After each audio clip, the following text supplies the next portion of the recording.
you feel like you're taking the same test with God over and over, you would probably feel a little better about it if you only knew why. So in this video, here are 3 reasons God keeps testing you based on scripture. And yes, I have a little allergy going on in my right eye, but nothing a few drops can't handle. So let's get into it. We are to be the light in a very dark world. But where do we get our light from?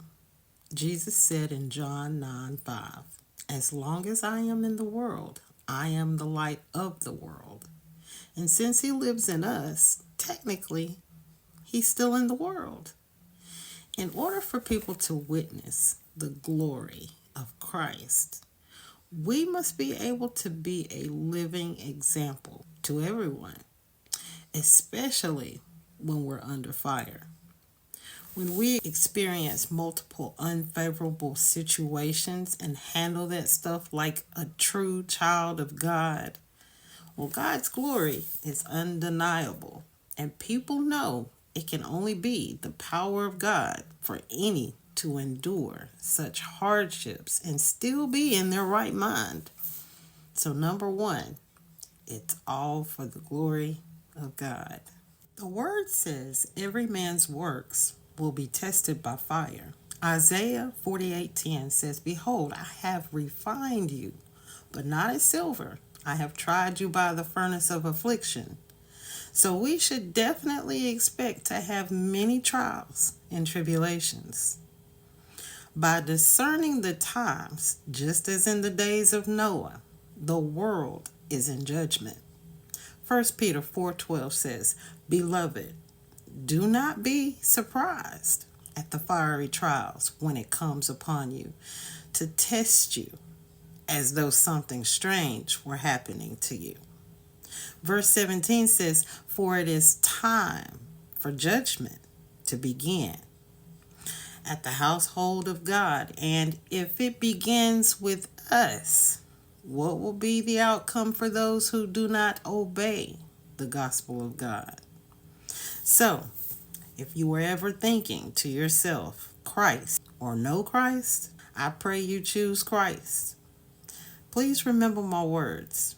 I'd rather take the test with the one who has all the answers. So number 2 is to be tried by fire.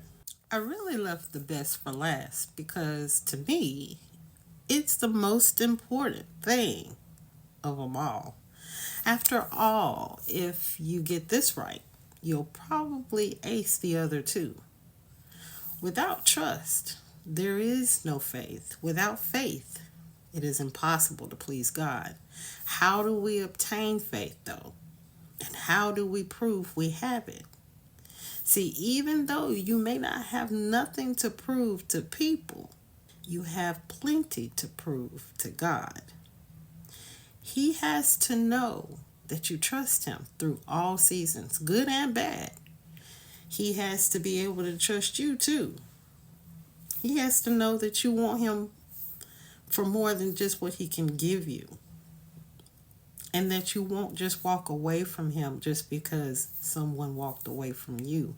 And that no matter what you lose in life, you're still going to be anchored in the relationship. That kind of trust weathers all storms. That kind of trust and adoration is not built overnight. It's built from the ground up.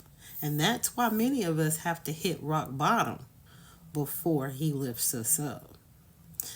The book of Luke 16 verse 10 says, "One who is faithful in a very little is also faithful in much, and one who is dishonest in very little will also be dishonest in much." But how will he know? How can he be sure? I'll tell you how. It's with plenty of testing. When faithfulness is reciprocated, it builds an unshakable, unbreakable, and unstoppable bond between 2 people. So if you're looking for reasons to hang in there when you're under heavy fire, taking blow after blow, test after test, I want you to think about what season we're in right now. Think about how faithful God's been to pull you out of every situation. And then I want you to hold on for the glory of God. I hope this has helped someone. It has certainly helped me.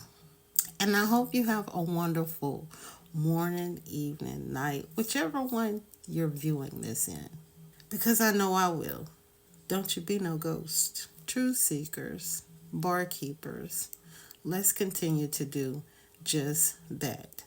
And until next time, I love you with the love of Christ. Rulebreakher out.